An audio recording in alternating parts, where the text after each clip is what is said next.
என்னோட சிஸ்டர் வந்து 2012 ஒரு அப்பார்ட்மெண்ட்ஸ் வாங்கினாங்க. அந்த அப்பார்ட்மெண்ட்ஸோட ப்ரைஸ் வந்து 45 lakhs.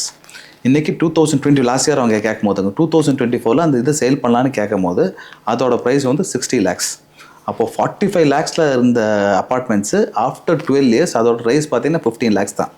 இப்போது ஒரு பேசிக் ஃபேமிலிக்கு இன்றைக்கி வந்து ஒரு வீடு கட்டுறது ரொம்ப டஃப்பான ஜாப்புங்க. இன்றைக்கி இட் இஸ் நாட் லைக் ஒரு 20 years பேக் மாதிரி கிடையாது. இன்றைக்கி கட்டுறது ரொம்ப டஃப்பான ஜாப்பு. அதுக்கு பதிலேங்க இப்போ நீங்கள் சிட்டிக்குள்ளே நீங்கள் வந்து ஒரு வீடு கட்டுறீங்கன்னா ஒரு 2-2.5 சென்ட் பிளாட்டு பர்ச்சேஸ் பண்ணுங்கள்.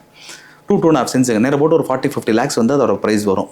அது இல்லாமல் இந்த மாதிரி ஹோம்ஸ் வந்து எங்கள்கிட்ட கொடுத்துட்டிங்கன்னா நாங்கள் எல்லாமே எவ்ரிதிங் இஸ் ஃபேக்ட்ரி மேடுங்க. ஸோ நீங்கள் எங்கள்கிட்ட ஆன் டேபிளே நாங்கள் வந்து ட்ராயிங்ஸ் எல்லாமே ஃபைனலைஸ் பண்ணிடுவோம். ஆன் டேபிள் ட்ராயிங் ஃபைனலைஸ் பண்ணிவிட்டு நீங்கள் ட்ராயிங்கை பார்த்து நீங்கள் சைன் பண்ணிட்டீங்கன்னா அதுக்கப்புறம் நாங்கள் ப்ரொடக்ஷன் ஸ்டார்ட் பண்ணுவோங்க. எங்கள் ப்ரொடக்ஷன் ஃபேஸில் நீங்கள் எப்போ வேணாலும் எங்கள் ஃபேக்ட்ரிக்கு வந்து நீங்கள் பில்டிங்கோட ஃபினிஷை வந்து செக் பண்ணிக்கலாம். இது சைட்டில் பண்ணுறத விட ஃபேக்ட்ரியில் பண்ணும்போது ஃபினிஷ் இன்னுமே பர்ஃபெக்டாக கொண்டு வர முடியும். அத்தனையுமே நீங்கள் செக் பண்ணிவிட்டு 1 or 2 visits வந்தால் போதுங்க. நீங்கள் எப்போ எங்களுக்கு தேவைப்படுவீங்கன்னா கஸ்டமர்ஸாக ஃப்ளோரிங் செக் பண்ணி நீங்கள் வந்து எடுத்து கொடுக்க நீங்கள் வருவீங்க, சானிட்டரி ஃபிட்டிங்ஸ் வருவீங்க, பின்ன சுவிச்சஸுங்க. இந்த மாதிரி பேசிக் ஐட்டம்ஸ் பண்ணி நீங்கள் செலக்ட் பண்ணி கொடுத்துட்டிங்கன்னா ஆட்டோமேட்டிக்காக நாங்கள் ஒரு 20-25 days நாங்கள் ப்ரொடக்ஷனை முடிச்சிடுவோம். அங்கேருந்து இங்கே டிரான்ஸ்போர்ட் பண்ணி இங்கே ஃபிக்ஸ் பண்ணுறதுக்கு மேக்ஸிமம் ஒரு 5 days 30 days உங்களோட வீடு ரெடி ஆயிரும். உங்களுக்கு கான்ட்ராக்ட் ஒரு 8 months 9 months அந்த கான்ட்ராக்டர்ஸ் பின்னாடி நடக்கிற டென்ஷன் எதுவுமே கிடையாதுங்க. இந்த வீட்டை கட்டிப்பார் கல்யாணம் பண்ணிப்பாருன்பாங்க. ஏன்னா வீடு கட்டுறது அவ்வளோ ஒரு டென்ஷன் ப்ராசஸுங்க.